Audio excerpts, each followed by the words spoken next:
So, Harry Matthews, thank you so much for giving me your time, mate. So, current professional fighter, handsome bastard, you're a model, and you're an actor. You're kind of an up and coming actor. So you're from York as well, which it isn't that too far from me. Um, so I suppose I heard your name first, maybe 10 years ago, and I was reading the boxing news. So you fought Chris Eubank Jr. So before I go into you, I mean, take me back. Obviously, I've seen all the pictures here. So I've got Nick Manna's book coming out in the next month or so, and he has a picture, and it's I think it's a T-shirt saying "Daddy can't help you now." Obviously, that was a message to Chris Eubank Senior. I was watching the fight this morning. It's almost like a Rocky moment. You know, it was like Apollo Creed. It was like you shouldn't have even. You know, you've done fabulously well. You went the distance. How did all that become about, Harry?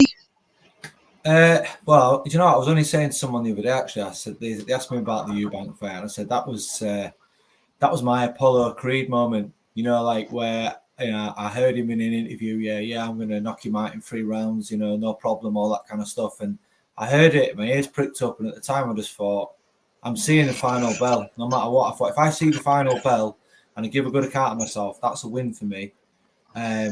You know, I did see the final bell, and I walked up to him straight to his glove, and I whispered in his ear and I said, "You didn't stop me." And then he just nodded and just went like that and just tapped my glove, and I walked away. And to be fair, everyone was cheering for me. They weren't cheering for me. I think at the beginning, he kind of like, you know, come onto the scene with a bit of an ego, didn't he? He wanted to sort of live up to his father's reputation and all the rest of it. Whereas me, you know, I was like someone who I'd won my first 9 professional fights. I thought, this is going quite good. But then probably in the back of my mind, I thought maybe I've turned pro a little bit too early. Maybe I needed to help fight a few more national champions in the amateurs and stuff like that. Well, for all the national champions that I didn't get to fight in the amateurs, I've definitely made up for in the pros because I fought just about every big name out there. So I remember watching him thinking, you know what, he's not bad. I watched him at his fight before that. I was actually at the James DeGale fight where he fought a guy. And I think he was an Eastern European kid. And I watched him and I just thought, he's all right, but he's nowhere near what he could be at the minute. And I thought, if I could just catch him now. And I was on a building site, labouring, and I got a call saying, do you want to fight Chris Eubank Jr.? And then obviously I rang Nick Manners, and then me and Nick was just like, right, we're going to put in a 2 or 3 weeks super solid training, and we did. Nick trained me really well. And then he's like, you know, I used to do a bit of sparring with Chris Eubank Senior and stuff, and you know, I wanted to wear this T-shirt. Daddy can't help you now. And I'm like, are you sure? He's just like, yeah. And I thought, not now, like putting more pressure on me. Do you know what I mean? Kind of thing. So I thought, right, if I'm wearing that, I've got to see the final bell now. Daddy can't help you now. And it was just a little bit of a joke, really. Do you know what I mean? Kind of thing. And, you know, luckily, you know, I can look back on it and say it's a good memory. And people always come up to me and go, there was nothing in that fight, you know. Say that's enough for me. So it's a good memory that I can take with me. And obviously, you know, I've made a fair few more since then. Yeah, I mean, you mentioned you started as you know, I suppose a prospect. I don't like the term journeyman. It's disrespectful, but I understand what it's about. You know, I'm writing a book at the minute on Mickey Duff, promoter. So I'm speaking to various different people. So the industry needs, you know, fighters like yourself. And you're kind of on the top end, you know, in the greatest respect as being, you know, the ones where they're happy to tuck up and don't win rounds, and where you come to fight, you come to win. And people don't understand, you know, but you actually... if I can see a vulnerability in somebody and it's there to be added, I'll have it. You know what I mean? I've had guys winning by the skin of the teeth with me because I pushed him every round. There's even fights I've probably got about 25, 30 losses where I knew it was a win and it should have been a win, but it wasn't because he sold the tickets. You know, he's the one that's pulling in the audiences, and I was happy to, you know, get paid and move on, kind of thing. That was a decision that I've made. Still enjoy it. and obviously it's the acting and the other stuff that I've decided to throw my hat into now. But even the training, really, training a few little prospects, in my gym at the minute. So I'm looking forward to doing that one day as well. But. So I'm going to touch on the modelling and the acting and that in a bit. I was talking to Alex Reid this morning. You kind of remind me a bit like him. Good-looking guy, fighter, model, trying to get the acting. So regarding boxing, obviously you kind of started as a prospect, won your first 8 or maybe 8 or 9, I can't remember. In boxing, for people who don't understand the business, the industry, you can earn more on the road, gum shield will travel, doing what you're doing. There's definitely easier ways in life to make a pound note than getting punched in the face. I know I've got Junior Witter's book coming out this year, and he said, people don't understand. He said, there's not a great deal of money in boxing. What's your thoughts on that? It all depends on how regularly you box, really. I mean, if you box every week, then you're making a good little screw. Some shows are paid better than others, depending on whether it's a TV show, depending on whether it's a small hall show. From a health point of view as well, I probably try to box maybe twice a month max. And then say like if I've done a couple of months where I've boxed twice in that month, I might have a month off after that. Or if I'm fighting quite regular, then I'll always limit my head sparring as well, because I think if you're just taking blow after blow after blow, that's why I still sound like I do after 107 professional fights. Because I know about sort of looking after myself kind of thing, and I think there's a lot of journeymen that don't look after himself. They drink and smoke and do drugs in between. Whereas myself, I'm always in the gym most days. If my body lets me, I'll be in the gym. So you're 36 now. How long are you going to go as a fighter? Do you know what? I mean, I don't feel any different to what I did when I was younger. If not, I feel better, stronger, sharper, happier, smarter. So I don't know. Maybe I might have another year. But I've always kind of wanted the acting to kind of take off and what have you. But the acting has hit a very kind of slow, dry spell for a lot of people these days at the minute. So it's good to have your fingers in pies. Like, obviously, the modelling has always been keeping me busy. I've got a real good agent. Face management in Leeds, they look after me quite a lot. And then, obviously, my agent, Red Door Management in Manchester, they've really, done the best for me kind of thing. But it's just, like I said, when I started with them, I got the Netflix film called Boxer, which is coming out in September. That's called Boxer as well, actually. That's like a Polish Netflix film where I managed to get the role of playing a world champion boxer called Roy Barber. So I've got dialogue, I've got fight scenes. It's a nice sort of supporting role in it where I end up fighting the lead actor in it. So it'll be good when it comes out. And then obviously I did that little appearance in The Gathering. I had the make-out scene with Vinette Robinson, who's been in Boiling Point and what have you. And then obviously, that short film that I made in 2020, which I wrote and starred in and got funded myself, and obviously my old friend Jack Brewer directed that one.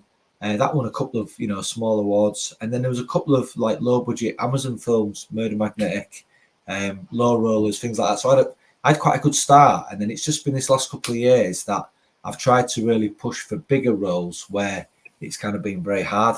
So you can't, I don't tend to, it's not, the acting is like it's a marathon kind of thing, not a sprint, because stuff can happen at the drop of a hat with acting, and it usually happens when you just sat, if you just sat doing your own thing, you've been putting a lot of things out there. It can take ages for a director to be like, okay, yeah, we're actually ready to do something now, or would you be available for this? But at the same time, you can think you're going to be booked for something, and the next minute they can just change their mind.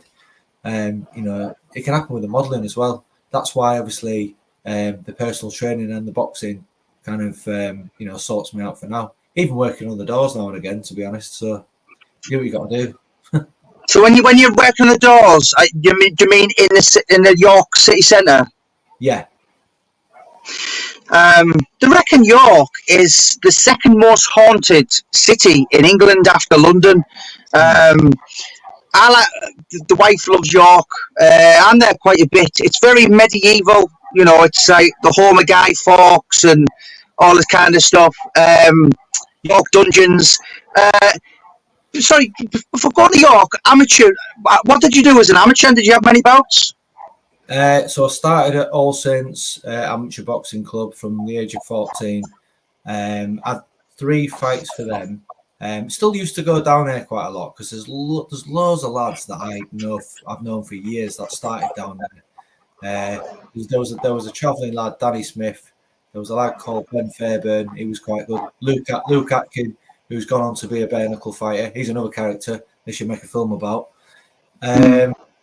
And yeah, you know, like I said, and then I kind of moved on to Sharky's Round 1 Amateur Boxing Club in Leeds, and that's where I first ever kind of locked eyes with Nick Manners, really, and his brother Colin Manners used to train us really hard in Leeds.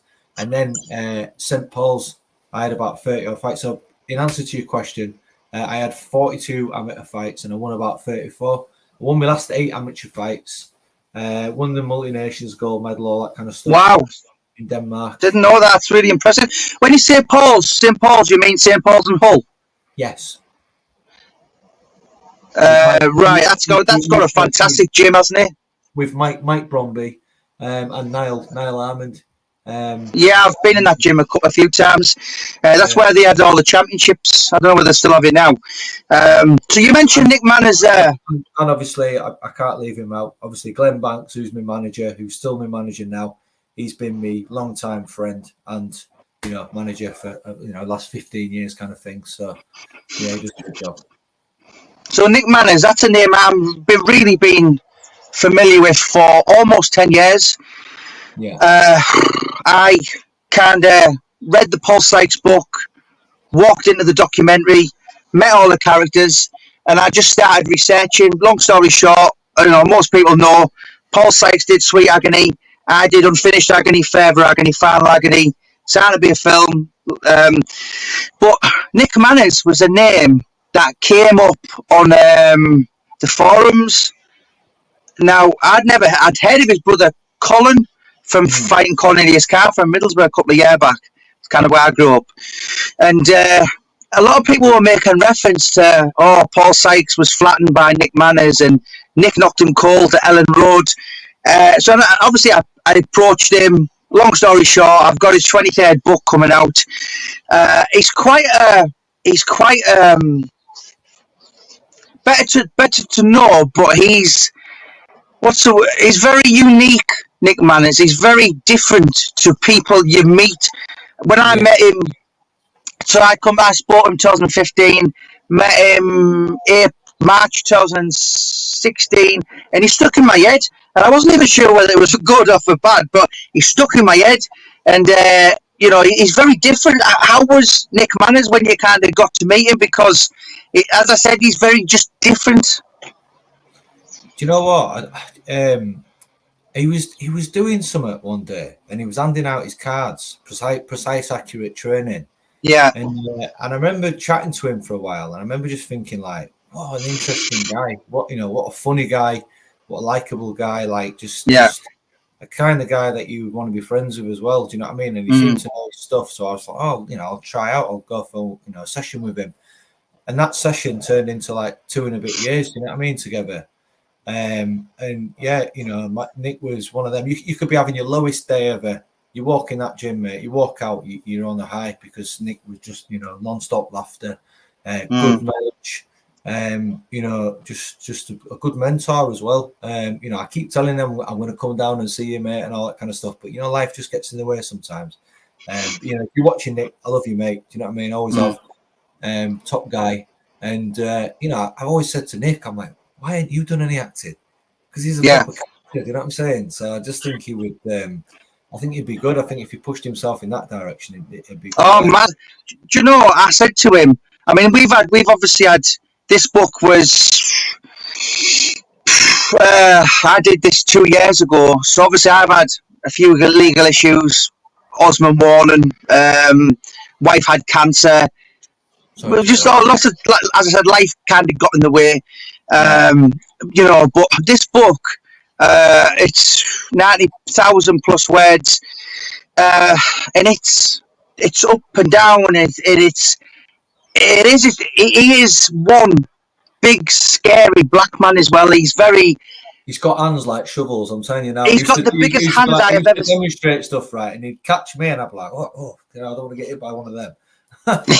Yeah, his hands. They're like that. They're like two a man. But he's a straight guy. You know where you are. Sometimes you think, but once you know, like I took one of my mates to meet him the other week, and kind of when he come out, he was like, and I said, it's just, but it probably would be scary to people. But I get him, and he gets me, and not everyone gets me. And I'm really proud and honoured. There's been so many books that people have asked me, and I've just been like, no chance, or I'm busy, and really proper. What you see is what you get with Nick, right? Like he doesn't hide nothing. He's not afraid to be who he is, and a lot of people are afraid to be who they are. People say that about me. I always say, I'm like, Marmite, you're either going to love me or you're going to hate me at the end of the day. Yeah. I'll say it how it is. What you see is what you get with me. That's the same with Nick. He's not afraid to be the character that he is, and I think the book will be a really, really interesting read. Like also, obviously he was in prison, wasn't he? And then his journey as he came out of prison to what he's made himself now. Like I respect anybody who's been, barred up in prison and have come out and they've not gone back to them ways. They've turned it around and they've made a life for themselves. I very nearly ended up there myself once upon a time, but luckily I had the other ideas of obviously I thought I'll go on the road, I'll do the personal training, and I'll try and get involved in the acting, the hardest job in the world. Yeah. There's a question for you there on the screen. Yeah. What would be your favourite fight? My favourite fight, right, apart from Chris Eubank Jr., obviously that's a great memory, but my favourite fight was Ben Davies at Barnsley Metrodome. That was for the Central Area Eliminator. I beat him over 10 rounds. That fight should have been for the belt. I should have been Central Area champion after that, but then they said to me, we're just going to wait for you to fight the champion. So then the champion spent a year deciding whether he was going to fight or not, a guy called Paul Brown. Then he gave up the title. Then they said, you and Ben Davies fight again. And then halfway through camp, Ben Davies didn't want it. Ben Davies retired from boxing and decided that was it. So the belt should have gone to me because I'd already beat him. So. Yeah, it's I'm friends with Gary Sykes. I don't know if you know him from Dewsbury. Yeah, lovely man. And boxing's all about opportunities and getting things at the right time. And like he got towards his end. He lost to was it one of the Walsh brothers? Was it Liam? Anyway. So, but years later, they didn't want anything to do with that fight. But then when Gary was kind of on the slide, they were like, it's all about opportunities. And unfortunately, sometimes it's just things don't go right for you. But it's kind of, just before I kind of go into the acting and the modelling, so obviously you're from York. You've got a question for you there. I've got Does Harry rate Paul Sykes? Do you know what? Who is Paul Sykes? Paul Sykes is in like the old Paul Sykes, is mean. So obviously I've done a few books on him, got signed to be a film.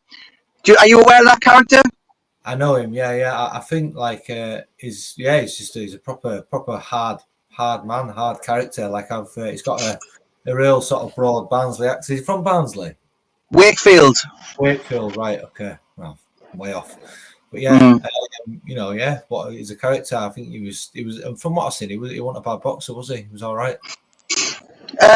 Yeah. Well, do you know what? He knocked out Nick Neville Mead in '78, I think it was. So. And then Neville Mead went on to win the British title.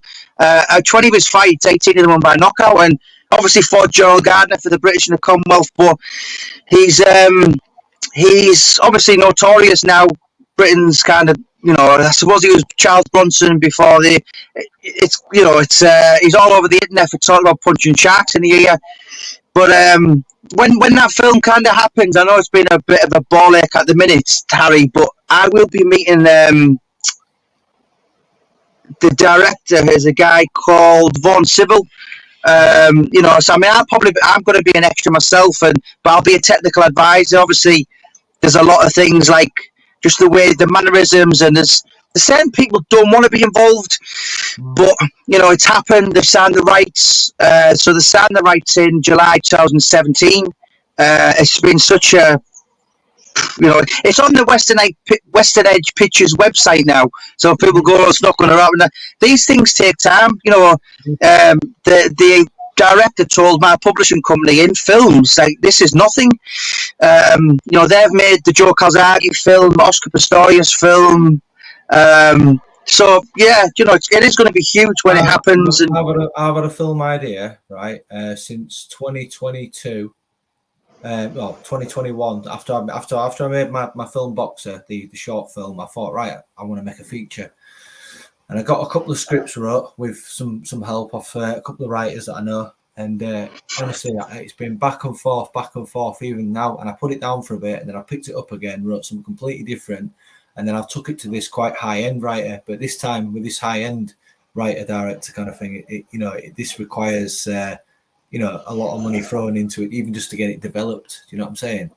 So. Yeah. I mean, I've spent a lot of time with Alex Reid last couple of years, and he's been in so many different kind of films and dramas, and he's in Hollyoaks. People kind of know him. People know him as MMA, married Katie Price, but he was kind of famous in himself. He was on Gladiator. He was, and he's done so many different things people aren't even aware of. I mean, he come up at my house a couple of years back, and we went and seen my next door neighbour because she was like, "Oh, I love him," and she was sat watching Peaky Blinders, and as I brought him in, Alex was like, "I'm in that." You know, a lot of people don't know that, but acting is such a. I was in the background of Peaky Blinders. I was right. in season 4. Yeah. But acting, I mean, I interviewed someone, a Yorkshire actor, so he was an ex-boxer. It was a guy called Adam Fogarty. So he was Gorgeous George in Snatch. Right. And, I think he runs a fish and chip shop now in Halifax or Huddersfield. And, the acting business is very come and go. I remember meeting an actor from Liverpool about 2.5 years. He asked me to write his book. So he was a guy from Snatch. Do you know one of the Scousers, the robbers? Lock, Stock and Two Smoking Barrels. Yeah. Which one? Oh God, I've got Gary, me perm. Yeah. Mate. No, not the one with the perm. The small one who was like, "Look, we robbed cars and all that kind of thing." So he died about a year back, and he had a great story, and but his acting dried up, and people watched the films. He actually got $6,000 for that film. It took 3 weeks to film, but people will think he's loaded, but it doesn't work out like that. Like the acting, the extras it's probably £100. It can be £200 a day at the most, plus expenses. It's not a great deal. What made you even get into that, Harry? Into acting? Yeah. Because ever since I even laced up the gloves, I used to watch lots of different action films with my granddad. Me and my granddad, we just used to watch film after film after film after film.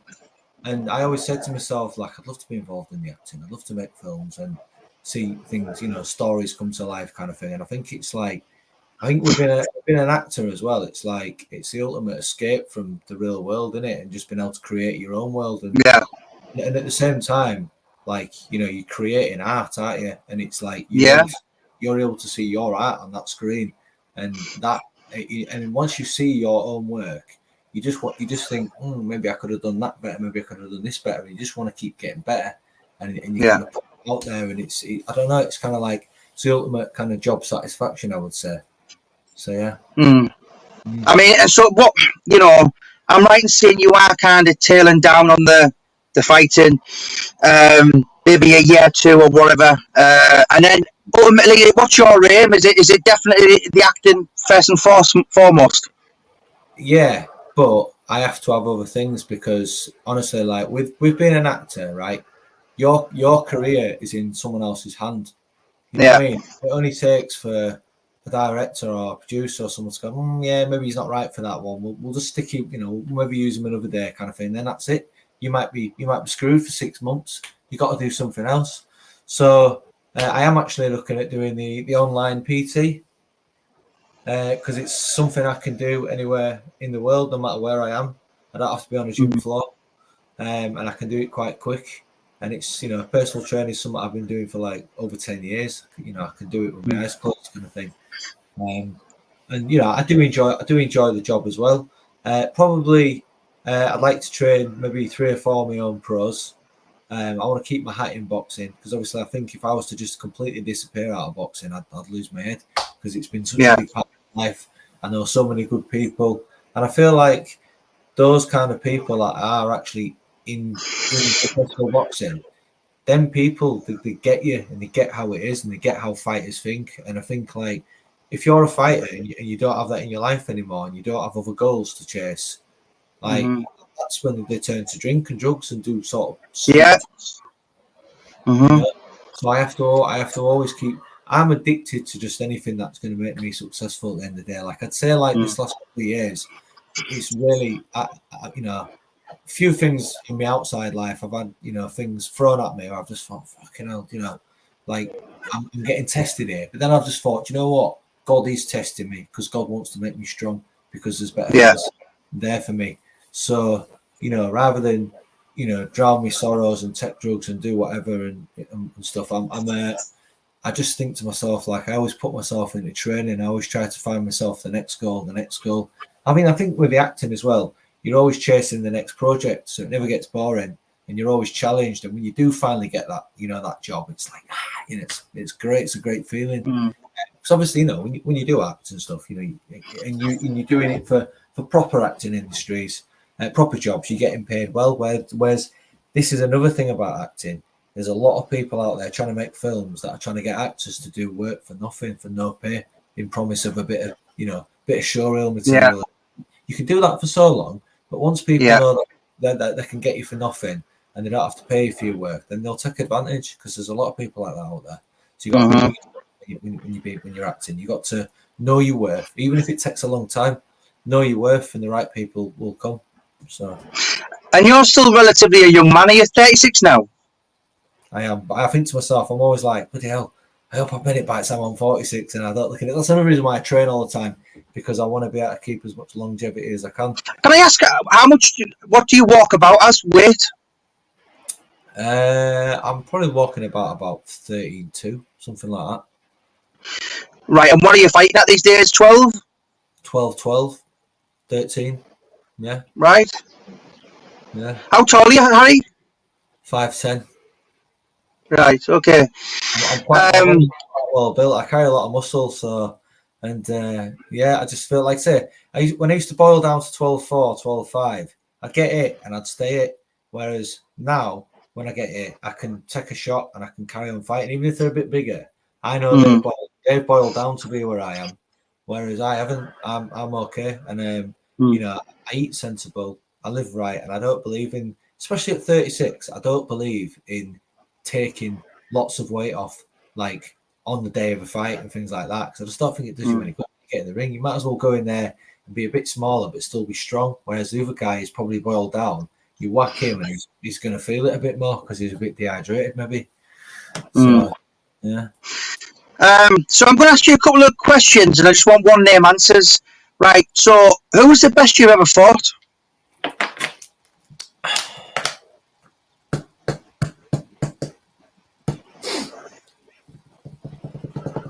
Jamie Cox. Right, he was very good. I wasn't even aware you fought him. Guy from Bristol or somewhere, wasn't he? Yeah. Yeah, just come close with George Groves. He was very, very good. 3 days notice I took that. Did you go the distance or? No, I got stopped in the second round. Yeah, he was. He really should have been world class in. Yeah. Yeah, he was a outstanding amateur as well. So that's some. One of my best paydays as well, to be fair. So, you know. Yeah. So who was the hardest you've ever been hit? Hardest I've ever been hit. Do you know what? They all hit quite hard if you let them, kind of thing. I mean, Lerone Richards hit quite hard, even though he's not. His record don't suggest. What's his name? Marcus Morrison hit quite hard, but I managed to weather that storm and come through and push him to the end. Like I'd say, he had a good first 3 rounds, and then the last 3 rounds, I sort of started to take over in that fight. He gassed a little bit in that one. Who else? There was an Irish kid I boxed, right, and he barely had any experience, but he was a Peter Taylor lad, and I can't remember his name.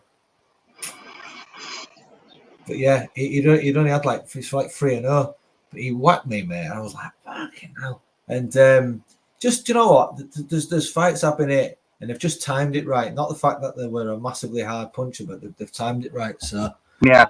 But I'd say I've always had quite good resilience to getting hit. There isn't really anyone I look back and I think, fucking hell, I don't want to get in with him again. But I'll tell you who did hit the hardest back in sparring. Who made me a man, because I was sparring him from 17, 18 years old, and it was a kid in Leeds called Danny Reynolds. Yeah, wasn't he in prize fighter once?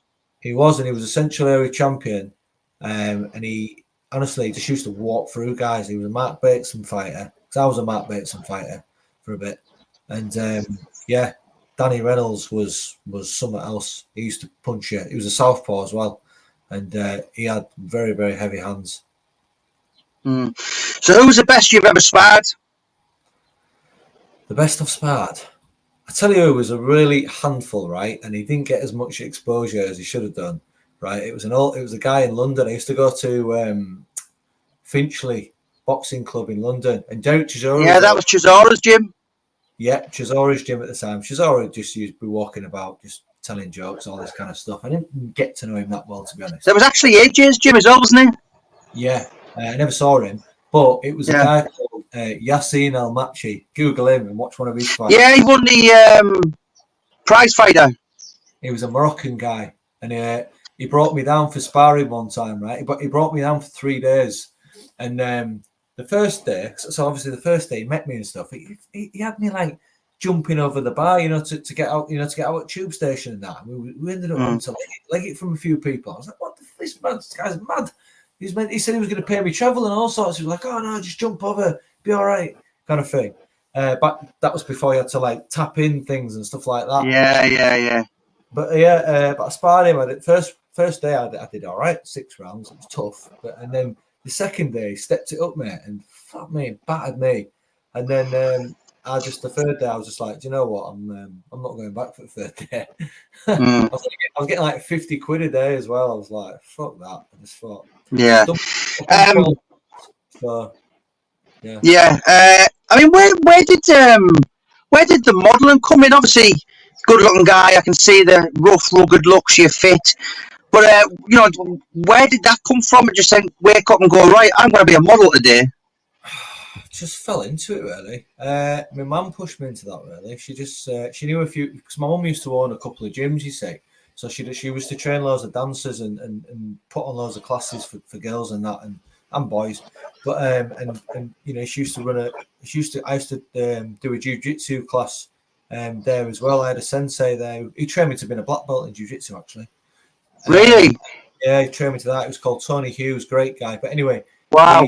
She used to have like a few photographers come down there taking pictures, and one asked to do some with me and did a portfolio. And then I just started sending a few pictures off to a few places, see if I could get any work out of it.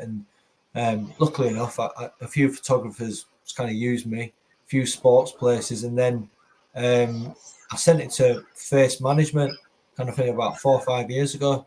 And they got me in for a shoot, and yeah, just started to build it up from there. Then now I've signed for one called Nemesis Models. I've signed for one. What are they called again? AS management models in Birmingham as well. So, and I tend to get a bit of work out of them. So yeah. I tell you what. So obviously you're from York. So at the start of this year, I went over to spend a bit of time with. I probably would say he was. I can't think of many famous people from York. So Henry Wharton. So he was, obviously I'm a bit older than you, I'm 44, I know I don't look it, and so he was around the Eubank Ben era, if you like. He there's a lot of people who was the best fighter ever to win a British title. You obviously Bomber Graham, your Kevin Mitchells, Ryan Rhodes, but I tell you what, Henry Wharton must be like around, and So I interviewed him for a book, and I'm going to be with his coach tomorrow, or his former coach, Gary Atkin. So growing up, the name Henry Wharton, were you familiar with him? Obviously, he was a proper fighting man, wasn't he? I was, and I've met him a few times. I've been down Henry's and sparred a couple of his lads, kind of thing. But I wouldn't say I've ever really sort of been in close contact with him. Really, do you know what I mean? I've sort of, we've always had nice words when we spoke to each other, but I don't know him as like a friend, I would say. Yeah. And just talking about York, obviously train station. Now I love train stations, mate. You can meet anyone. That sounds really sinister that I like loitering around train stations. But what other names is there from York like that would jump out at people? Jamie Waters. He was a good pro. Jamie Waters. He was a Frank Maloney managed fighter. I mean, he should have gone a lot further than he did. Should Jamie? I don't know what happened, kind of thing. Just maybe didn't get his break. But I'm telling you now, that guy still comes in now, right? And he hits the bag, and people just look and go, "Who the hell is that?" And it flies up to the ceiling. Honestly, but he's a top guy as well. So yeah, like saying, Jamie Waters, he used to do a bit of training with me as well. And yeah, I'm not sure if him and Henry Wharton had a bit of beef at one point, to be fair. But yeah, that's a fight that maybe never happened.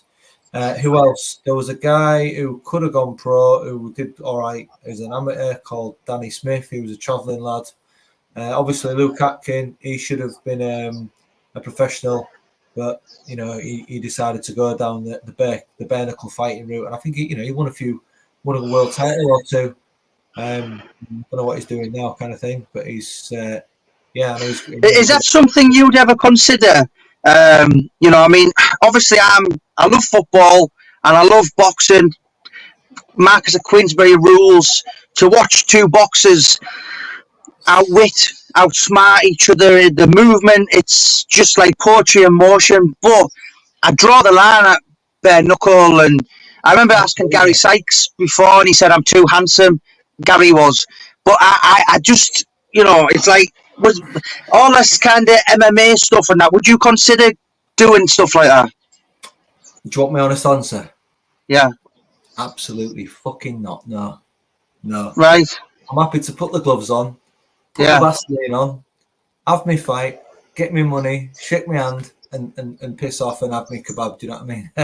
But no, I just think I think it's a different level wanting to do the bare knuckle fighting, because when you get hit in that, you put in your life, you really put your really. Oh, do you know? I mean, for people who kind of, I mean, there's something like, I don't know, it's 11 or 13 ways to slip a shot, but if to be in the hay bales or whatever it calls, you can't block or parry. You'd have no head left. So that kind of limits a lot of the real craftsmen, the real your Mayweathers and that. Like, it's obviously he's a tough guy in that, but that it's boxing with your face is like, it just doesn't appeal to me. But I think if I had to, and it was life and death, and I was put in there, then I'd probably be all right. I think I'd do well, to be honest, but. Because I like to think I've got a good defense. I'm good at moving. I'm good. I think in bare knuckle boxing, it's imperative to be good with your feet. Yeah. because the feet can also be used as a defense as well. Do you know what I mean? Rather than just using your hands, you use your feet and be able to move back and all that kind of stuff. And you got to have very good timing. Especially good timing when it's a bare knuckle fighting. It's, at least with the boxing, the gloves slide off your head, and you can get away with a few mistakes. In the bare knuckle fighting, it's all hard, isn't it? There's no cushion. Yeah, but I know personally people that do it, and I know what some of the money they're on. So there is a ridiculous amount of money in it at the minute. Yeah. But I just couldn't, people have said to me, "Oh, he's a ticket for you," and that, and I think you'd have to pay me to watch it. Now, that makes me sound like a bit of a wimp, but I don't know. It's a bit barbaric. It's a bit brutal. It's like dog fighting or something. I just couldn't. But obviously, you can't. I'm surprised, right? Nobody's been killed doing that yet. Because I think once someone gets killed or whatever, I think they might have a different opinion. Yeah, absolutely. Queensberry rules the game you're under. Boxing's never going to be totally safe. No. When the object. Mickey Duff said, these are not meant for that. They're meant for that. Yeah. And some of these, Mickey Duff said, faces aren't made to be punched by 200-pound athletes. And but. The British Boxing Board of Control, they always have, 2 ambulances there. It's as safe as it ever could be. Yeah, we're having the anaesthetists on standby, especially. I think it goes back from the day of Nick Blackwell, who I boxed as well. Did you really? I boxed him over 10 rounds. So basically, right, I boxed Chris Eubank Jr. and then shortly after that, I boxed Nick Blackwell, and then they British champion. Yeah, and then they fought each other about a year later, and then obviously that's when Nick got carted off to hospital. And I watched that fight, and obviously, I felt bad for Nick, but Nick had the heart of a lion in that fight, and it's just a shame because he was doing so well. But I think Nick, he was never the most skillful fighter. He was just really strong. He dropped me an hour fight actually in 6th round. But I got up to win the last 4 rounds after he dropped me, to be honest. But it was a barnstormer, that one. But yeah, he had a heart of a lion, that lad, and I think he's still in recovery now. He's still having to. Yeah. But I've been watching a lot of your stuff in the last week, and your name's kind of scattered all over the internet. So with great success comes haters. I get it. All the time. I'm kind of used to it now. I'm bored of it. I don't even react. I don't even. I just don't. How do you deal with it? Yeah, listen. I've got queues of haters, right? But what is it? You'll never get a hater who's doing better than you, will you? You know what I'm saying? Yeah. I don't know. I don't even look into who my haters are, because if you ain't got haters, you're not doing things. You're not. You're doing something wrong, aren't you? At the end of the day. Yeah, and Nick Manners he's a fantastic guy. I've spoken to him over the years, and Josh Warrington, James English, and remember Josh saying to me, he said, "Who cares about what Bob 110 who's got 7 subscribers messages you?" So there's a way of doing things. For instance, like using, like, say if I've written Alex Reed's book, and Katie Price starts slagging you off, then you interact because there is somebody and they've got a huge following, and but you never you're basically using it for a purpose. But there was some of the other week. So at the end of the day, right, I started off wanting to be a British and world champion and all the rest of it, right? And then I had to be honest with myself and say, right, am I capable of doing that with the resources that I've got? Am I sparring world champions? Am I around them people whilst I want to, maybe do a job and what have you? No. Right, what else can I do? I thought, right, maybe I could have 100 professional fights. Not many people have done that. How many you want at the minute? 107. Oh wow! Right. Yeah. Maybe I could star in a few films. Right, done that. Maybe I could be in a few big commercials, Jet2 commercial, Bet365, done that.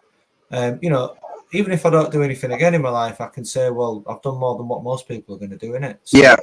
you know, and you know, if the success is only there when it's happening, but the memories are there forever, aren't they? You know, and you can always pull it out and go, well, you know, I did this, I did that. A lot of people ain't done fuck all other than being in the pub, getting pissed every weekend, chatting shit.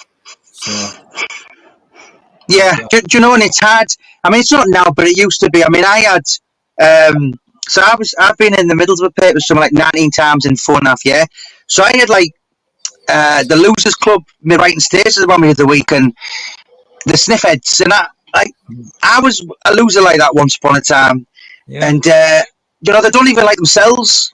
Do you know what I mean? And I've been there, and I've been on the come down and all that, and it's crap. And so, but you've just got to be focused and forget them other bits on the side. And so, Harry, obviously, you're very hungry. You've got. I can tell you've got a lot of energy. You want to do things, and I'm going to put all your links in the bio for this. So you're gonna, you know, I know you're on Twitter. I know you're on Instagram, Facebook.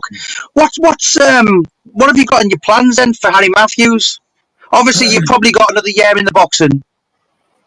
So yeah, obviously another year in the boxing because I enjoy making memories with you know, Glenn Banks and what have you. We have some fantastic laughs on the road. I meet some great people, and that's kind of like my doorway into maybe, you know, being a pro trainer as well, because I always want to be around it. Train a couple of amateurs, keep building up the PT. But my main ambition, I had a meeting about yesterday actually, is to get a feature film that I sent you the idea of over the line. I spoke to like a high-end writer yesterday. I'm not going to name drop him just yet, but you know, if I manage to get him on board and I manage to get this investor on board, then yeah, it'll be quite exciting. But you know, just to get that film made. But it's a film that I'm hoping to make with the intention of having a sequel as well. But like you say, these things make time, even if it don't happen in, you know, till I'm 40 odd. You know, as long as I get that done, you know, I want to just keep working as an actor really, and just anything that kind of can bring me success. I'm looking at the online PT stuff now, so that allows me to have a bit more freedom to do the other things. So yeah. I mean, do you drink much these days, then, or are you?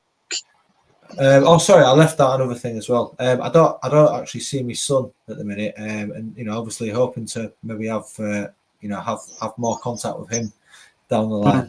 That'd be nice. But how old is he? He's 4 at the minute. But yeah, you know, just me and his mum, difference of opinion. She moved on, and you know, obviously, I've cracked on doing what I'm doing. And some women, they just like to take that last little bit of control, don't they?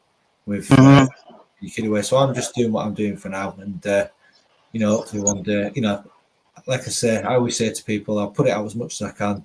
It's not that I don't want to see my kid. I love my kid. You know, I want him to be in my life, but the other person has to play ball as well. You know, so that's an ambition of mine, to be able to be in his life. So is she stopping you? Unfortunately, yeah, but I'm not going to name drop or anything like that. So yeah. Yeah, I mean that's something which is close to my heart as well. Me and Alex, we slept rough in London for the Bob Reed Foundation, which is obviously he's got a daughter. I've got one. Never met me, but hates me. You know, and it's like, yeah, it's like, you know, so how much can you go to court, right? So you go to court, and they get an order out and all the rest of it. If that woman decides to not stick to that order, guess what happens? You just have to pay to go back to court again, and there's no actual punishment. If that person, if your ex is the legal guardian of your child, there's no punishment for them really, because they have to be there for the child. So they just have to basically play ball. So what happens is you keep paying money, and then before you know it, you've racked up a massive bill. You've ended up in debt, and you're losing everything. Like I know a guy whose parents live next door to me, and their son basically has to sell his house because he's 30 grand in debt with a solicitor bill because of that situation. So basically, you know, things need to change. The government needs to take a look at the rights for fathers as well. They need to make it a little bit more fair, but it's just not. So, you know. Yeah. Any questions for Harry? So I'm just going to say, Yeah, York is it is an interesting. It's obviously a very tourist little. Are you kind of passionate about York then, or patriotic? Do you know what? When I drive through it and it's a nice weather and it's lit up at night, I do actually think, you know what, it's quite a nice little city. This it's quite safe. When you look at all the other stuff that's going on in the surrounding cities, you kind of think to yourself, York's quite a safe place actually, even though there's not a lot goes on.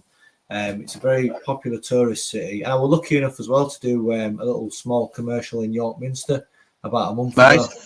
And the actual, you know, when you look in there, the architect of that building is amazing. You know, to build that. So yeah, you know, York, it's a little hidden gem. I call it a little mini London because it's just busy, and it's, you know, it's getting quite expensive in York as well. But my favourite city, I would have to say, in England is London. To be fair. Do you know? I mean, I've did a few London books. I did one on Roy Shaw, Dominic Negus, Jack the Ripper. So I'm there in a couple of weeks actually, and it'll be like the fourth time I've been there in like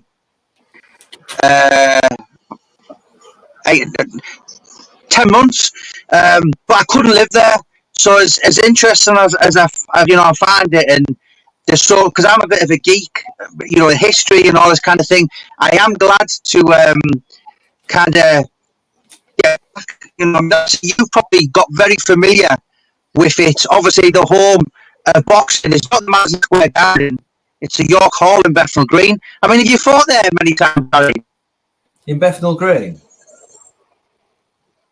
Sorry, mate, your signal went a little bit. Do you know what? I've actually boxed 16 times in York Hall. Yeah. Wow. So they were going to knock it. They were going to knock it down a couple of years back, and they did a big mark. Sorry, go on. I was going to say I've had a couple of wins in that place as well, so I'm quite happy for that one. So yeah, it's it's probably fallen to pieces at the minute, but it's iconic. It's certainly iconic in British boxing. As you know, there's not a bad seat in the place. You know, I'm there in a couple of weeks. I've got to meet Frank Warren and one or two others. But I mean, is there anyone you've ever met, Harry? And you've been around a lot of people in the industry. You must have met all the faces and the stars. And is there any people you've ever met and you've just been like, wow, and you've been starstruck? I used to get starstruck when I met Ricky Hatton. Yeah. But I don't know. Do you know what? I just he's not the most chatty fella. Do you know what I mean? Like in behind off the camera, to be honest, I would say. But you know, but I was always a massive fan of his kind of thing. And so, yeah. But I mean, don't know. Sorry, go on. It is so got Nick Manner's book, and then the one after that is Junior Witter, The Avoided, and the clues in the name. And there's a chapter alone, and it's called My Mate Ricky. Probably not going to be happy with. I mean, it's respectful, mate. Do you know what I mean? It's very respectful, but at the end of the day, he gave his British title up rather than face him. You know, and then when they were world champions, Ricky's basically words was, "Well, he hasn't got nothing. Hang on, you have the IBF and the WBA. Junior had the WBC." You know, and it's like it's the number one governing body. Yeah, I mean, so obviously you met a lot in the boxing world. What about the acting world or the modelling? Have you ever met any of the big names around there? God, who have I met? Obviously, working alongside that Vinette Robinson, that was you know good to sort of see how she did things. But she kind of kept it quite professional kind of thing. She was kind of in the zone. A lot of them kind of stay in character a little bit. Do you know what I mean? When you're around them. I met Jean-Claude Van Damme once when I was a kid. Nice. He was a pretty nice fella. He actually told me I seen him in a cafe in an airport, and I said, "Oh, can I? Are you Jean-Claude Van Damme?" He's like, "Yeah. You sit down."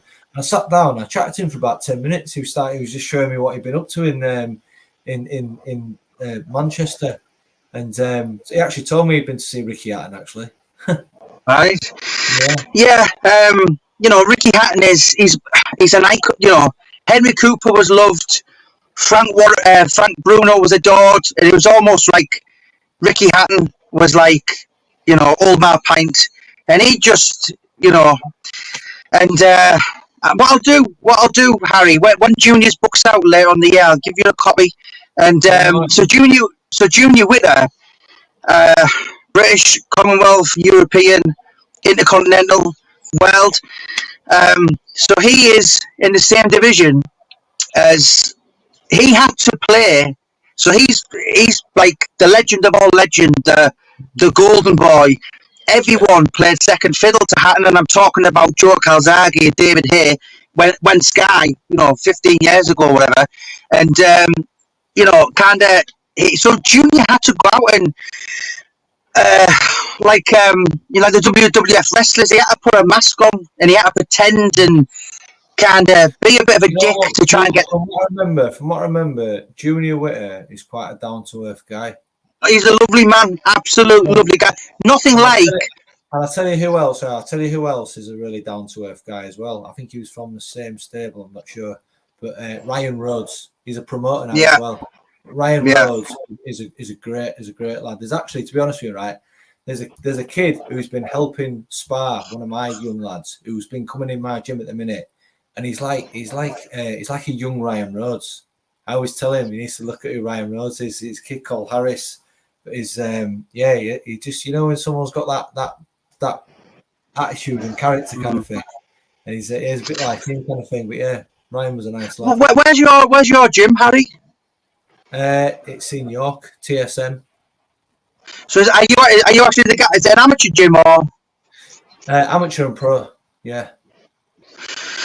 Right. Cuban and Mexican. Which one? So Mickey Duff said, only fight a Mexican unless you have to. Of course, the Cubans can't go pro. They weren't allowed to go pro, so they would go to America and then they'd turn pro. But it has to be Mexican. They are the greatest specimens on the planet. I think they are the number one for the most champions. Yeah. Maybe I don't know what I probably would say America, but after that it's maybe even the Mexicans before. Them wars between Marco Antonio Barrera and Eric Morales were the fights. They were brilliant fights. Yeah. Duff said only fight a Mexican unless you have to. And of course, Josh Warren lost to two Mexicans.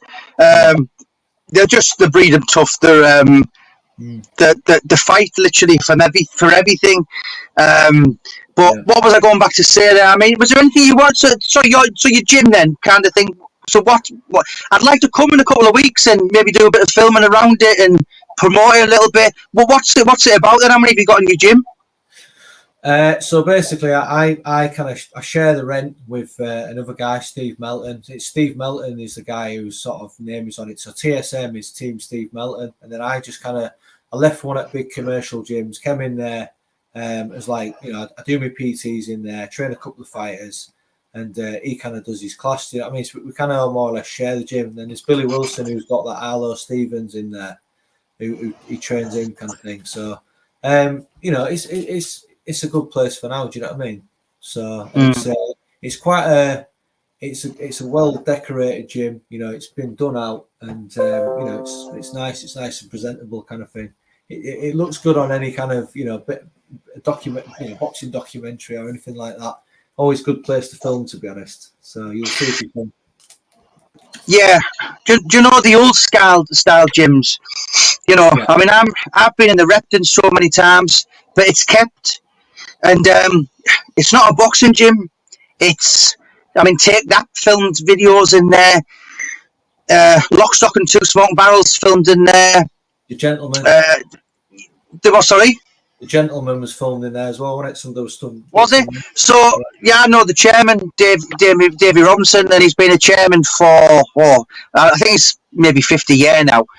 And I'm going to be in the Repton in a couple of weeks, and it's... What I wanted to do, I wanted to go in there one day and just take my time and so the posters and just read, and I did that. It took me about an hour, maybe an hour and a half before, but I did it, and I'm very familiar with the gym. Lovely people.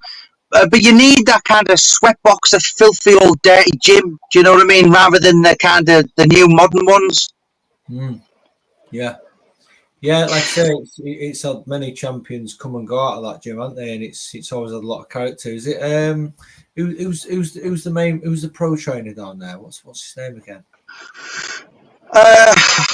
So the chairman's Davy Robinson, but there was a guy. So Ren Reggie Cray. So it's a very East End. It's very Cockney. So it's literally next door to where the Crays went to school.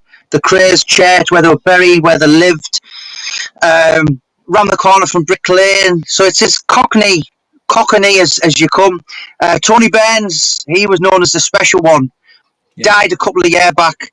And pros, there's a various couple. Obviously, Darren Barker and his brother come from there, and Audley Harrison, John H. Tracy. Oh, it's been a conveyor belt. You know, the East End produces tough. Was Johnny Fisher part of that, or was he part of Finchley? We wasn't the Repton, so it was. I'm sure they're North London, so obviously that will be Finchley. Right. Okay. Yeah. Because I'm going to say he's another one that's coming through, isn't he? Johnny Fisher. I think he's. His last couple of fights has really impressed me. He's definitely one to watch, Johnny Fisher. Like I say, I'm a little bit up and down with heavyweights, but I think the heavyweight division is starting to become a little bit more exciting again in recent times. There's quite a few coming from there. Obviously, the fight between Joshua and Daniel Dubois, that's going to be a great fight. If I can, I'm going to try and get there, me. So. No, Josh is on the undercard, isn't he? Josh Warrington. Yeah, that'll be good. Who's he fighting? He's fighting a bigger lad, isn't he? An Irish guy, forgot his name. 9 stone 4. He's an handful, him. So if he can come through that, it's a really good win for him if he can come through that. So to be a two-way world champion he'd match Ricky Hatton and Ben Eubank, and I don't think he can go bigger than that. But I definitely think this Josh Warrington is a good lad. He's someone that I boxed on a few of his same bills as he was coming up, kind of thing. I actually boxed on the same card that he fought Kid Galahad on. I fought Cody Davies on that one at Leeds Arena. And I'd say he was definitely he's the Leeds Ricky Hatton, isn't he? Oh, absolutely. He's such.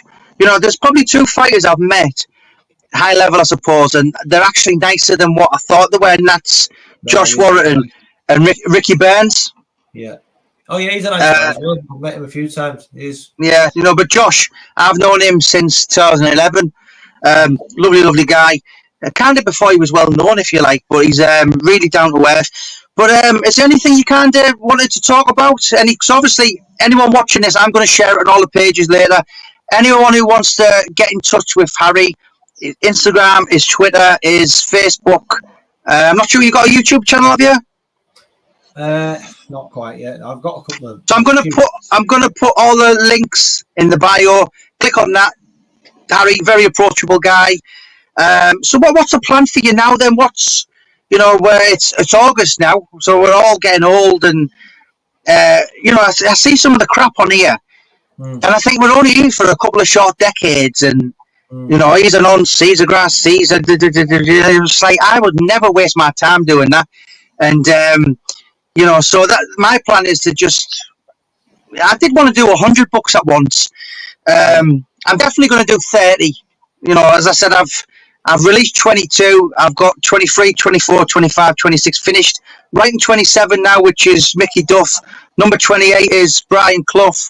Number 29 and number 30. I'm not sure yet, but that's my plans. I want to do documentaries. I want to be all over. Because that keeps me sane. And when I stop being addicted to work, that's when I kind of go drinking. And